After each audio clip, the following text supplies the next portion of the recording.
না, তোমার কথাও ওখানে আর চলবে না।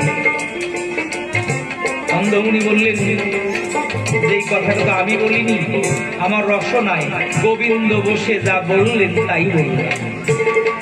যদি পুত্র না থাকে পুত্র হবে, যাও অযোধ্যায় ফিরে যাও। অযোধ্যায় ফিরে গিয়ে তোমার জামাতা ঋষভশৃঙ্গ মুনিকে আনায়ন করে অযোধ্যায় যজ্ঞ করবে। সেই যজ্ঞ থেকে তরু জন্ম নেবে, সেই তরু বন্ধন করে তিনি রানীকে দিলে পরে তিনের গর্ভে 4 পুত্র জন্ম গ্রহণ করবে। পুত্র না থাকলে ওই তরু যখন সেবা করবে পুনরায় জামাতাকে দিয়ে পুত্রষ্টি যজ্ঞ করবে। পুত্র না থাকলে বলিত বঠাই স্বয়ং বিষ্ণুকে তার অংশে যদি আমার কথা রক্ষা করতে, ভক্তের মান্য রক্ষা করতে হয়, তবু আসবে জগতের সাই। যাও অষ্টবক্র, ধানের চক্র কেমন দেখলে? রাজা দশরথের কিন্তু এই তরু প্রসাদে 3 রানীকে বন্ধন করে দিয়ে পুনরায় পুত্রষ্টি যুক্ত করে এই 3 রানীর গর্ভে 4 জন পুত্র স্বয়ং বিষ্ণুকে আসতে হয়েছে। এই জন্য তুমি বলো যে ভগবান, হ্যাঁ স্বয়ং ভগবান বিষ্ণুর অবতার। তবে ভক্তের মুখস্থিত বাণী ভগবানকে অক্ষরে অক্ষরে পালন করতে হয়। লিখে দিয়েছেন, ভক্ত আমার মাতা পিতা, ভক্ত আমার গুরু, এই ভক্তে নাম রেখেছে বাঞ্ছকল্পতরু। ভক্তের সেবা দিলে আমি তখন সেবা পাই, ভক্তে অনাহারি রাখলে পরে আমি অনাহারি যাই। ভগবান স্বয়ং যিনি ভক্তের মান্য রাখতে, তিনি ভগবানের পিতা হয়েও পাশে থাকলেন। অষ্টভক্ত রাম কি জানে না? জানে, কিন্তু ভক্তকে শ্রেষ্ঠ আসন দিয়েছে। এবং কি জানো, সমব্যথী বিনে ব্যথার মর্ম বোঝে না কোনো জনে। যার যে জায়গায় ব্যথা, সেই জায়গায় ব্যথা না হলে বোঝা যায় না। এই জন্য রাজা দশরথের যেমন অবকর্ম ছিল, অবকর্মের ফলে আজ ধরাতলে এইভাবে মৃত্যুকে বরণ করতে হল। এখানে আমার কোনো দোষ নাই, আমি কি করতে পারি? আমার কোনো দোষ নাই। যে যেমন কর্ম করে কর্ম অনুসারে চরাচরে তাকে ভোগ করতে হয়। এখানে যার জন্য প্রমাণ। অষ্টভক্ত বললেন, বলিহারি যাই, বলিহারি যাই। বললেন, পুরো হইতে কাজ হবে না, তোমার কর্ম সঠিক থাকা প্রয়োজন। যেমন কর্ম করলো কর্মফল ঠিক তেমনি মতো পেল। ভগবান পুত্র হয়েও আজ কাজ হল। মুনির ব্রহ্মশাপ রামচন্দ্রকে অক্ষরে অক্ষরে পালন করতে হল।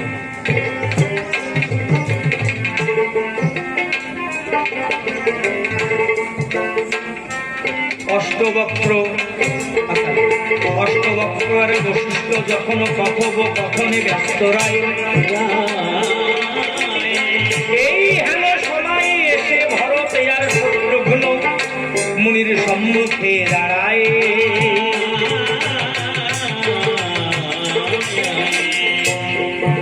ওই যে মনে আছে রাজা দশরথের যখন মৃত্যু হয়েছিল, এখান থেকে 2 ঘন্টা আগে, মনে হয় 1.5-2 ঘন্টা আগে, তখন ওই নৌকার ভিতরে রাজা দশরথের দেহ রেখে বশিষ্ঠ মুনি ভরতকে আনার জন্য খবর পাঠিয়েছিল না? এই এখন ভরত আসল। ভরত এসে বশিষ্ঠ মুনির সকাশে রান্নায়মান হয়েছে, অর্থাৎ সম্মুখে। ভরত বলছে, গুরুদেব প্রণাম নাও। এইবার মহামণি বশিষ্ঠ ব্রহ্মার মানুষ পুত্র, উনি তো আর বিভিন্ন কথা খুলে বলবে না, কারণ সংসারের কথা আমার বলার প্রয়োজন। আমার যতটুকু প্রয়োজন ততটুকু বলব। বশিষ্ঠ মুনি বললেন, ভরত, হ্যাঁ বলো। তোমাকে আমি খবর দিয়েছি কেন জানো? কেন? পিতৃসত্য পালন করতে জ্যেষ্ঠ রাম 14 বৎসর বনবাসে গেছে এবং রামের সেবা করার জন্য লক্ষ্মণ এবং সীতা গিয়েছে। এইটা প্রদত্ত অবস্থায় হ্যাঁ বলো। তোমার পিতা দেহ রেখে দিয়েছে রামকে তো বন থেকে আনা সম্ভব নয়, তার পিতৃসত্ব উল্লঙ্ঘন করা সম্ভব নয়, তাই তোমাকে তোমার মাতুলালয় থেকে আমি সমাচার দিয়ে নিয়ে এলাম। তোমার পিতার এই দেহ আজ দাহ করতে হবে। ভরত বললেন যে আসলে গুরুদেব, জন্ম নিয়ে একদিন মৃত্যুকে বরণ করতে হয়, কিন্তু তার পুত্র থাকতে পিতার পাশে আজ আমরা থাকতে পারলাম না, অর্থাৎ পিতার পুত্র হয়েও পিতার কাজে আমাদের লাগলো না। যার জায়গায় সে কিন্তু নিজের দোষ নিজে নেয়, আর একজনের দোষ দেয়। পিতার পাশে পুত্র থাকা প্রয়োজন, কিন্তু আমরা আমার মতো ভরতের দ্বারায় পিতা শেষের দিনে তাহাকে একটু সহযোগ করব, সেইটুকু আমার মতো পুত্রের দ্বারা হলো না, অর্থাৎ আমি পুত্র সেই শ্রেষ্ঠ পুত্র হতে পারলাম না। পিতা হতভাগা পুত্র। বশিষ্ঠ মুনি ডেকে বলে, ভরতের ওঠাই, ভরত এখন তোমরা এসেছো দুটি ভাই, তোমাদের দু ভাইয়ের কাছে বলতে চাই, আমার কথা লও, সরজু নদীর কূলে তোমার এই পিতার দেহ খানা দাহ করে যাও।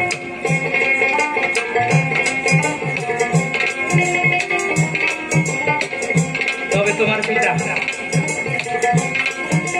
যখন মৃত্যু হলো, রাম নাম বলতে বলতেই দেহ রেখে দিয়ে, এইবার তুমি পুত্র, পুত্রের যে কর্তব্য সেইটুকু করো। এখানে রাজা দশরথের দেহখানা সরজু নদীর কূলে ওখানে দাহন করা হলো। যখন দাহন হলো, তখন থেকেই ভারতের গুরুদাসা হলো। এইটা হলো গুরু দাসত্ব গ্রহণ করা। আসলে আমরা যার যেমন মন তেমন দেহনি, এই যে গুরুদাসা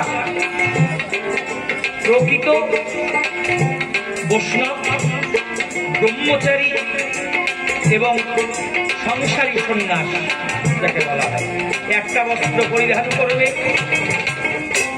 এক কোষ্ঠণ্ডল নিয়ে এক সিদ্ধে একবার ভোজন করবে।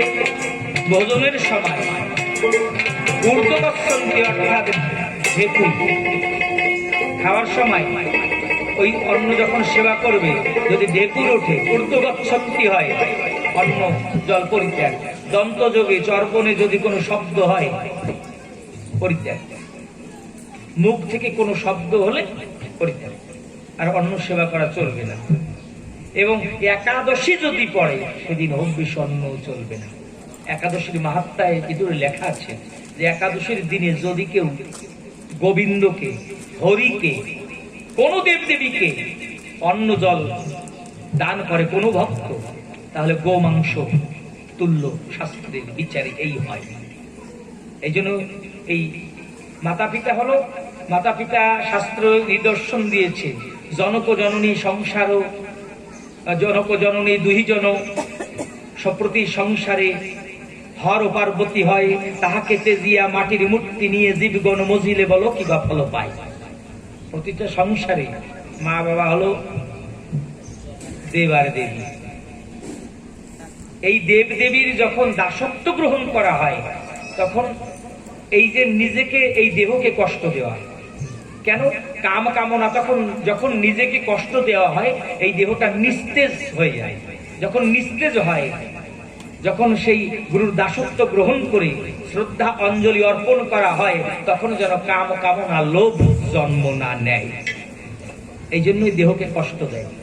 উপবাস থাকা হয়, কিসের জন্য উপবাস থাকা হয়? উপবাস থাকলে কি হয়? মনটা যেন একগ্র হয়ে যে ঈশ্বরকে আমি ভজনা করছি তার মনে যেন আমার, তার চরণে যেন আমার মন পুষ্প অর্পণ করতে পারি। দুর্বল হয়ে থাকলে কাম কামনা লোভে প্রতারণা করে না। দুর্বল থাকলে নিস্তেজ হয়ে পড়ে থাকে। এইবার তৎকালীন সময় ছিল 1 মাস বেশি, 1 মাস করতে হবে। সূর্য বংশে কৈত্রকুলে যজুর্বেদীয় সিদ্ধান্ত অনুসারে 1 মাস করতে হতো, ভরত এখানে 1 মাস করলেন, মাসব্যাপী করলেন। এবং বশিষ্ঠ মুনি বললেন যে জ্যেষ্ঠ পুত্রের যে করণীয় কর্ম সেটা রামচন্দ্র করবে, তুমি পুত্র এবং শত্রুঘ্ন পুত্র তোমাদের দ্বারা যতটুকু সম্ভব ততটুকু করবে। পিতার আদ্য শ্রদ্ধে অঞ্জলি দান করলেন। সরজ নদীতে বশিষ্ঠ মুনির কথা ধরে 5 জন মুনিকে সঙ্গে করে ওখানে শ্রদ্ধাদি তর্পণ করলেন। যখন হয়ে গেল এবং এই পুত্রের পিণ্ড মাতা পিতার প্রয়োজন হয়। বর্তমান সময় দেখেন আমরা যে ছেলে পেলে জন্ম নিয়েছি, কয়জন ছেলে মেয়ে মা বাবারে ভাত দেয়? একটা মেয়েতে যতটুক বাবা মাকে ভালোবাসে তার 4 ভাগের 1 ভাগ আমি বাঁচতে পারি না। যার জন্য প্রমাণিত কথা, মিথ্যা বললাম নাকি? মিথ্যা বলি নাই। একটা মেয়েতে যতটুকু মা বাবাকে সেবা করে, যতটুকু ভালোবাসে, 4টে ছেলে থাকলেও মা বাবাকে সেইটুকু যত্ন করতে পারে না, ভালোবাসতে পারে না। তাহলে তবুও মা বাবা ছেলের কামনা করে কিসের জন্য? মেয়েরা যতটুকু ভালোবাসে ওইটুকু ভালো ছেলেরা বাসে না। যার জন্য প্রমাণ পাওয়া যায়, আমার দ্বারাই পাওয়া যাবে। আমি তো মা বাবাকে ভালোবাসতেই পারি। আমার বোনরা যতটুকু ভালোবেসেছে তার অর্ধেক ভালোবাসতে পারি না। তাহলে আমার মতো ছেলের কি প্রয়োজন? মা বাবার কোন কাজে লাগবে? এই ছেলে কোন কাজে দরকার হবে?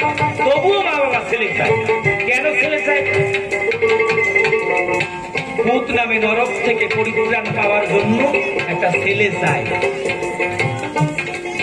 ভূত নামে একটা নরক আছে, সেই ভূত নামে নরক থেকে পুত্র যখন পিণ্ড দান করে তখন ভূত নামে নরক থেকে মাতা পিতা পরিত্রাণ পায়। এই জন্য মাতা পিতা ছেলে চায়। তাহলে আজকালের যা ছেলে আমরা যেন সেই খাতি আমরা।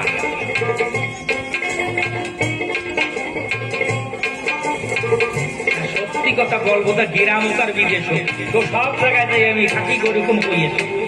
আমি কেন ভয় পাই? ভয় পেয়ে কথা কই যা দেখি, আরো যদি দেখতে চাই হাতে ধরি দেখায় ভয় পেয়ে কথা। যদি একটা গরু পথে আসে এই কথাটা শুনি, এইগুলো ঠিক না? যদি একটা গরু পথে আসে তাহলে তার মা বাবা জীবন ধন্য হবে।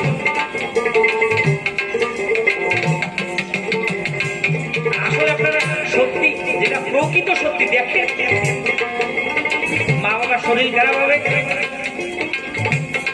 মেয়ে এখান থেকে দিল্লি থাকবে, ওই জায়গায় বসে খবর পাবে যে মা বাবার শরীর অনেক খারাপ। পয়সা যদি না থাকে পরের ছেলের পা ধরে ভিক্ষা করে জোগাড় করে পৌঁছবে, কিন্তু পাশে ছেলে আলাদা হয়ে খাচ্ছে।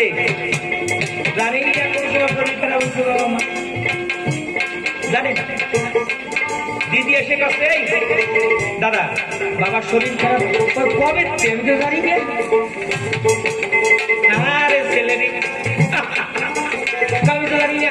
আমি দিল্লিতে চলে আসলাম, ছেলে নেই, তুই জানিস না? ও বুড়ো বুড়ি আমার কথা শোনে না।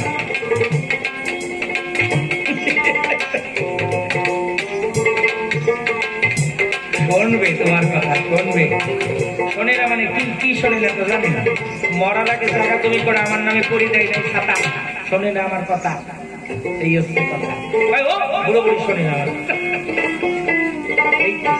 তাহলে লোক লালসা, ওই প্রথম ওই কথাটা মনে রাখতে হবে যে মন আশার আসনে উঠে আছে। আশার আসনে শুধু পাবো আর পাবো। বাবা এটা দেয় না কেন, মা ওইটা দেয় না কেন, কিন্তু আমি যে পুত্র, আমার যে কর্তব্য তা আমি ঘোরার দিন করবার। কিন্তু রাজা দশরথের পুত্র ওইরকম ছিল না। একজন রামচন্দ্রকে রাজা দশরথ শুধু বলেছে যে রাম, তোর কইকেয়ী মাতার কাছে বলেছিলাম যে 2টো বর চেয়ে নেবে। তোর মা বলল যে একবারে ভরত অযোধ্যায় রাজা হবে, আর 2য় বরে রামকে 14 বৎসর বনবাসে যেতে হবে। রাজা দশরথ বলেনি রামকে 14 বৎসর বনবাস যাবে, বললেন পিতা তোমার যে সত্য, আমি পুত্র হয়ে মন করবো না, তোমাকে মুখ ফুটে বলতে হবে না। তুমি যখন মা যখন বলেছে যে 14 বৎসর বনবাস, তোমার মুখের বনবাস আমার হবে সন্ন্যাস, তাহলে কত বড় কর্তব্য পরায়ণতা। তাহলে এইটাই হলো তো অবশ্য কর্ম।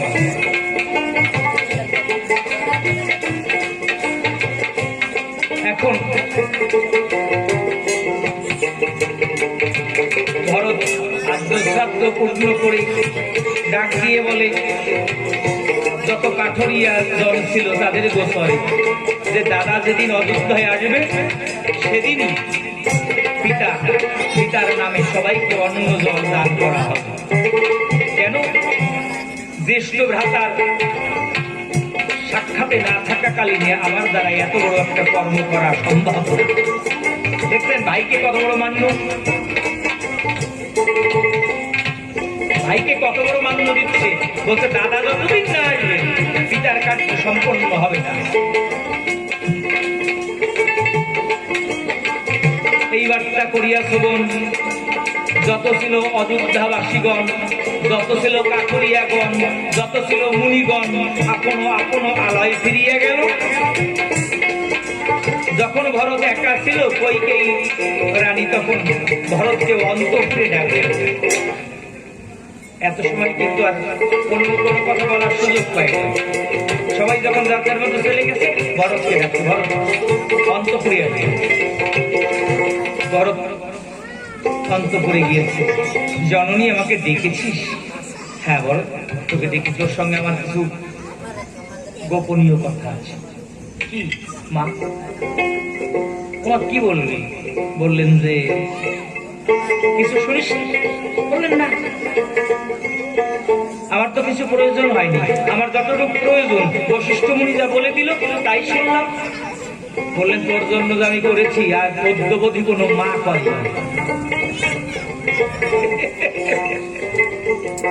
বছর তোর জন্য যা করেছি অদ্যবধি কোনো মা করে না। ভরত বলছে আমার জন্য কি করেছিস মা?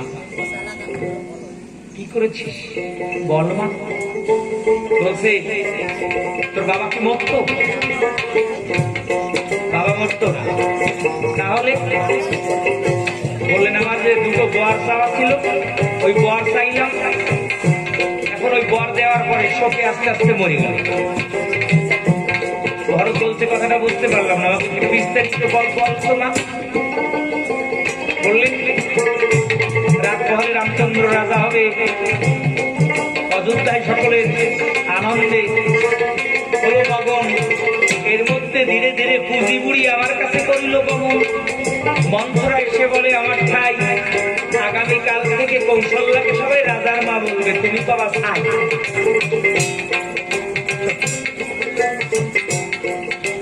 তা আমি যতটুকু ভরত রামকে ভালোবাসতাম, কৌশল্যাও তো অত ভালোবাসতে পারি না। কিন্তু ভরত কি জানিস, ওই পুঁজিবুড়ি কি আর কোনোদিন পুঁজিবুড়ি বলবি না। কেন? এমন কি কর্ম করেছে পুঁজিবুড়ি করতে মানা করছো? ওকে মাসি মা বলবি। ও যদি আমার পাশে আজকে না থাকতো তাহলে তোমার ভাগ্যে কেউ সিংহাসন জুটতো? মানেটা বুঝলাম না, ভেঙে বলো। তোর মতো বড় ছেলে যে মার হয় সে বোঝে না। তাই তো বুঝি না মা, তুমি একবার বুঝিয়ে বলো। ছোট কথা তোমার শুনতে অসুবিধা হচ্ছে না? ছোট কথা ছোট কথা বুঝিয়ে বলছি তো। হ্যাঁ বলো। শোন, হ্যাঁ বুঝিয়ে আমাকে একটু বুদ্ধি দিল। কি বুদ্ধি দিয়েছিল? সবকিছু বলা লাগবে তাকে। একটু বলো, বুঝিয়ে তো বলো। রাত্র হলে রামচন্দ্র রাজা হবে, হ্যাঁ। অযোধ্যাগণের যত প্রজাগণের মজা হবে। হ্যাঁ। ওই কথা মন্ত্রদাসী শুনতে পেল। হ্যাঁ। আস্তে আস্তে আমার কাছে এসে বললো ওই কে রে? হ্যাঁ। তোর কপাল পড়ছে। আমি বললাম আমার কপাল পড়বে কেন রে? রামের মতো পুত্র যে মায়েরা পায় তাদেরকে কপাল পুড়ে যায়। বলছে রে বুঝতে পারবা ও তোমার সৎ ছেলে, জন্ম নিয়েছে কি তোমার কোলে। যখন রামচন্দ্র রাজা হবে কৌশল্যা মাকে সবাই রাজার মা বলবে। তারপর ওই বৃদ্ধ যা রাজা যখন দশরথ মরে যাবে তোমার দিয়ে ধীর কাজ করা তখন বুঝতে পারবা জির কাজ যখন করাবে না তখন বুঝতে পারো কই কই কেই এই যে তোমার সাজ বাটে এসব কিছু থাকবে না। তখন ওই ভিখারির মতো সাদা একটা বস্ত্র পরিধান করে থাল বাসন ধুয়ে বেড়াই অযোধ্যা। সংসারে আগুন লাগাই কি করে দেখছেন? সংসারে এইভাবে কিন্তু আগুন লাগাই। এরকম লোক আছে কিন্তু, আমাকে গ্রামে মনে হয় নাই, আছে। আমার গোপালপুরের পাশ থেকে আমাকে গ্রামে আছে কিনা আমি জানি না, আমি কবো কেন? তাহলে আমার ভিড়ে ভাই নাই আমার ডাকবে না, কবে ওইরকম কয় ওর ডাকা লাগবে না। আছে না, তাকে থাকি আমার দরকার নেই। ও যাবে সকালবেলা উঠে কোনো কাজ নেই, দাঁত মুখ ধোবে না, পান একটু আঙুলের মাথায় দিয়ে আচ্ছা যাইয়ে দেখতে তো ওই বাড়ির সাওয়াল মেয়ে বলতো সব মোহ টোকাতে গেছে কিনা। আস্তে করে যাই বারান্দায় বসে বসে কবে তোর কপালে যা কষ্ট, ইস সহ্য করা যায় কোনদিন? তুই যা কষ্ট করলি সংসারের জন্য দিদি, সত্যি এই কষ্ট না সহ্য করা যায়? তোর কষ্ট কেউ বুঝলো না, কেউ বুঝলো না রে। মনের মধ্যে ঢোকে কি করে দেয় দেখে, কত বড় হিতৈষী হচ্ছে। কবে তারপরে কি কবে জানেন? তোর দুঃখ গেল না, কত সুন্দর লক্ষ্মী তো খাওয়াল বউয়েরটা যা আনছিস না, ওই এক শনিতে দিল শেষ করেছিলি। কিন্তু বউটা কিন্তু শাস্ত্র একবার কথা কয় না, দিল শেষ করে দিল। যাই ভাই, আমার আবার পরে দোষ হবে না।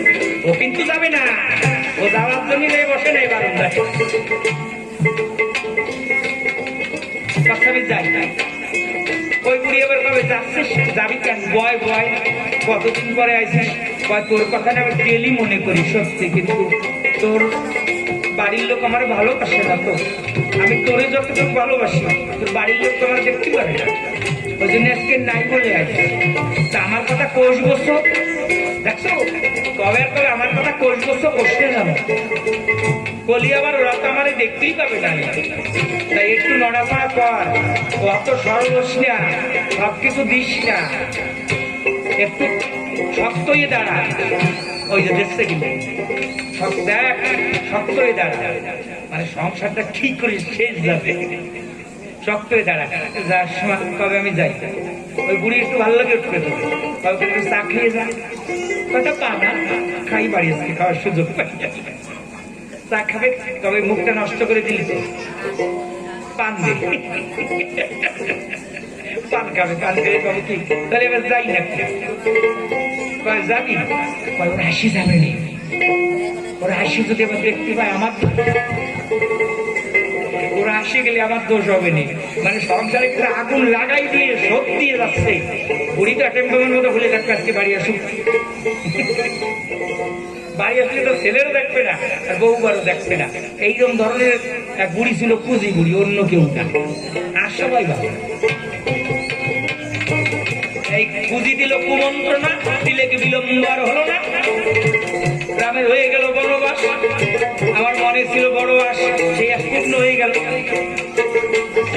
তোমার পিতার কাছে চাইলাম পুরো বর, একবারে একবারে ভরত অযোধ্যায় রাজা হবে, দ্বিতীয় বরে রামচন্দ্র 14 বৎসর বনবাসে যাবে।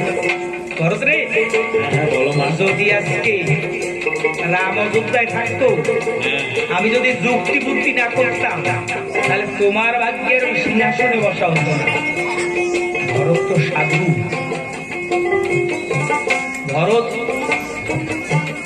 ভরত যেন দাঁড়িয়ে দাঁড়িয়ে পাথরের মতন হয়ে গেছে দেহটা, দুই চোখে জল পড়ছে, বলছে মা তুই না মা, তুই না মা, মা হয়ে আর একজন মায়ের কোলের পুত্রকে বনবাস দিতে পারলি মা?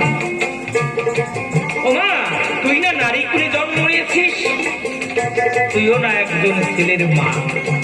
ও মা, একটু ভেবে দেখ না মা, তোর কোলের পুত্র যদি আজ বনবাসে যেত, আর তোর জায়গায় যদি জননী কৌশল্যা হতো, তোর মন এইভাবে হাসি মুখে থাকতো মা?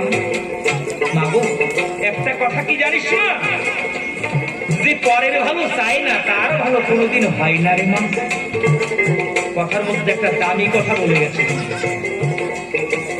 বলেন যে পরের ভালো চায় না তার ভালো কোনোদিন হয় না রে মা। ও মা, যেদিন থেকে রামরূপ দর্শন করেছিলাম সেদিন থেকে এই দেহ মন প্রাণ রাম পদে অর্পণ করে দিয়ে বসে আছি মা। মাগো, যতবার ঠাকুরকে প্রণাম করেছি, ঠাকুরকে প্রণাম করে শুধু একটা কথাই বলেছি, যে রামচরণ থেকে যেন কোনোদিন আমাকে দূরে না থাকতে হবে মা। মাগো, তোমার সেই দেখ, তুইও মা হয়েছিস, আর লক্ষণের জননী সুমিত্রা সেও মা হয়েছে, সেও মা হয়েছে। দুটি পুত্র লক্ষণ এবং শত্রুঘ্ন। লক্ষণকে দিয়েছে রামের চরণ সেবার জন্য, আর শত্রুঘ্নকে দিয়েছে তোর ভরতের সেবার জন্য মা। ও মা, ওই নারীর জীবন ধন্য মা। আজ তুই কেমন মা হয়েছিস, হরির চরণ তলে যে পুষ্প দান করে দিলি, সেই পুষ্প আজ আমিত্বের জগতে নিমিত্তের আশায় তুই তোর কোলে তুলে নিলি মা। এ কি করলি মা? ও মা, পূজার ফুল যখন ঠাকুরের চরণে অর্পণ করা হয়, ওই ফুল তো একমাত্র নদীর মোহনা পায় মা। মাগো, এই পুষ্পখানা রামচরণে অর্পণ করে দিয়েছি, আর শেষের আশা আছে তরিখানা নদীর মোহনায় গিয়ে দাঁড়াবে মা। মা, এ তুই কি সর্বনাশ করলি মা? তবে মা, আমি পুত্র হয়ে তোকে তো শাসন করতে পারি না। তবে মা, আমি শুনেছি যদি কোনো পুত্র তার দেহের উপরে অত্যাচার করে, সংসারে যত মা আছে সবাই নাকি ব্যথা পায় অন্তরে। মা,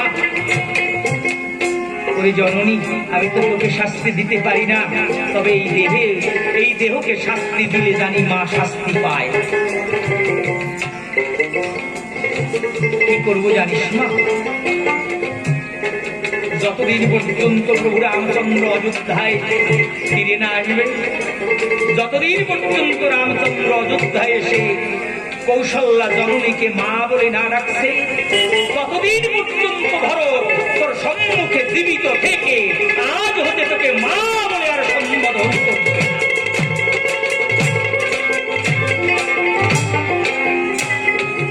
এই হলো ভরতের প্রথম শাস্তি। দ্বিতীয় শাস্তি কি জানিস মা? যে অযোধ্যা সিংহাসন জ্যেষ্ঠ পুত্রের আছে প্রয়োজন, সেই প্রয়োজনে ভরতের নাই প্রয়োজন। কনিষ্ঠ জীবিত থাকতে, জ্যেষ্ঠ জীবিত থাকতে কনিষ্ঠ সিংহাসনে পায় না আসন। তবে মা, আমি তো রামের দাস, ভগবান বনে বনে থাকবে, আর তার ভক্ত এই রাজপ্রাসাদে রাজ অট্টালিকায় রাজ সিংহাসনে থাকবে, এ কখনো তো মানায় না মা।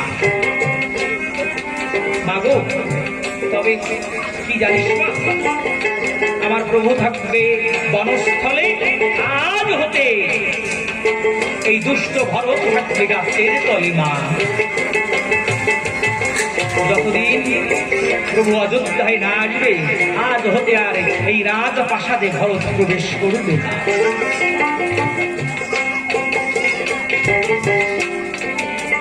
ভরতের কত বড় ত্যাগ!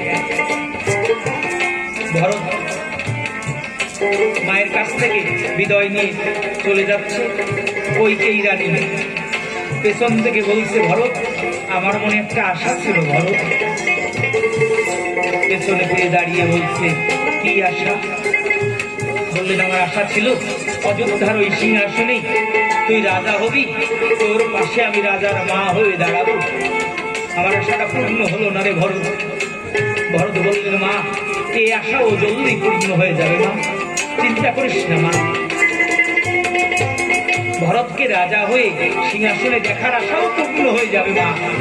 তবে কি জানিস মা, আমি জীবিত থাকতে তো হবে না, রামের চিন্তা করতে করতে ওই গাছের গোড়ে যেদিন এই খাঁচা ছেড়ে রাম নামের পাখি উড়ে যাবে, মরা বলে হরি বলে বাঁশের দোলাই তুলে তখন সবাই নদীর কূলে নিয়ে যাবে, তখন আমার মরা দেহে রাজ আভরণ পরিয়ে রাজ সিংহাসনে বসিয়ে দেখিস যে তোর পুত্র রাজা হলে অযোধ্যায় সিংহাসনে কেমন দেখতে হতো মা।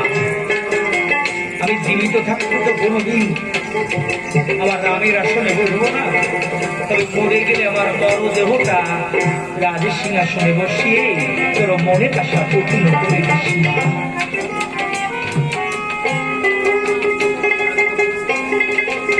ভরতে গিয়ে গাছের তলায় বসে আছে। ওই পথের যাত্রী যারা যায় তাদের কাছে ভরতে জিজ্ঞাসা করে, আমার রামকে দেখেছ? তোমরা বলতে পারো আমার দাদাকে দেখেছ?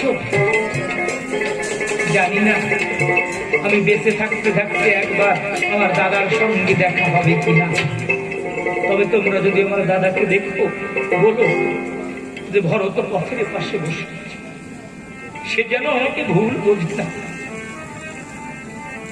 আমি রাজ্য সিংহাসন আমার জীবনে নাই কোনো প্রয়োজন, একমাত্র প্রয়োজন রামেরই চরণ। এই চরণ ভরসা করে দাঁড়িয়েছি গাছের গোড়ে, সে যেন ভুলে না যায় আমাকে কখন। ভরত গাছের তলায় নয়নের জলে ভাসছে, আর এদিকে কৌশল্যামার অবস্থা কেমন, দশটি ভর দিয়ে যে বাটি ভরে রামের মুখে দুগ্ধ তুলে দিত, সেই দশটি ভর দিয়ে কৌশল্যা যে বাটি ভরে রামের মুখে দুগ্ধ তুলে দিত, যে বাটিতে রামকে দুধ খেতে দিত, ওই বাটিখানা হস্তে ধরে মা পাগল নির্বেশে পথে পথে খেতে বেড়ে। যাকে পায় তার কাছে জিজ্ঞাসা করে, দিদি বলতে পারিস 14 বৎসর কত দিনে হয়? শুধু একটু চিন্তা করবেন, কেউ বুঝি যে সোনার সংসার দেখতে দেখতে কি হয়ে গেল। মা পথে পথে যাকে পায় তাকে জিজ্ঞাসা করে, দিদি বলতে পারিস আমার ছেলেরা চলে গেছে 14 বৎসর কত দিনে হয় বলতে পারিস? কবে আসবে আমার রাম? কৌশল্যা পাগলিনী হয়ে গেছে। ভরত পথের উপরে বসে বলে যার মতো পথের দিকে চায় যে কবে আসবে দয়াময়। দিনের দিনে ভরতের দেহখানা ক্ষীণ হয়ে আসে। যেদিন কইকেই মায়ের মুখে ওই কথা শুনেছে, সেই দিন থেকে ভরত অযোধ্যার অন্ন জল সকলে কিছু ত্যাগ করে দিচ্ছে, আর কিছু খায় না। দিনের দিনে তরিখানা ক্ষীণ হয়ে আসছে, জীর্ণ শীর্ণ হয়ে আসছে। বশিষ্ঠ মুনি খবর পেল, এসে ভরতের সম্মুখে দাঁড়িয়ে দেখতে ভরতের যা অবস্থা আর বাঁচবার মতো। বললেন, ভরত দেখি ভরত, ও ভরত এই কি অবস্থা করেছো ভরত? ভরত বললেন, গুরুদেব রাম নামের পাখি উড়ে গেছে তো, তাই খাঁচাখানা আর থাকতে চাইছি না। গুরুদেব গুরুদেব বলতে পারো সকলের মরণ হয়, আমার মরণ কবে হবে গুরুদেব? বলতে পারো গুরুদেব? রাম নামের পাখি উড়ে গেছে তো, এই খালি খাঁচাখানা নিয়ে গাছের তলে বসে আছে গুরুদেব। বশিষ্ঠ মুনি ভরতের অবস্থা দেখে বলছে, ভরত আমি ব্রহ্মার মানসপত্র, সত্য যুগে আমার জন্ম হচ্ছে। আমি বহু মানব দেখেছি, বহু দানব দেখেছি, বহু মুনি দেখেছি, বহু ঋষি দেখেছি, কিন্তু তোমার মতন মহাত্মা আমি দেখিনি। তোমার আত্মা যে এত মহান আমি কোনোদিনই দেখিনি। আমি গোপনে রেখেছিলাম ভরত, এই সময় রাম কোথায় আছে? ভরত বললেন, কোথায় আছে গুরুদেব? বলো না গুরুদেব। বললেন, চিত্রকূটে আছে। তবে বিলম্ব হয়ে গেলে রামকে আনার সম্ভব হবে না। ভরত বললেন, তাহলে বিলম্ব কেন গুরুদেব? চলো আজই যাব।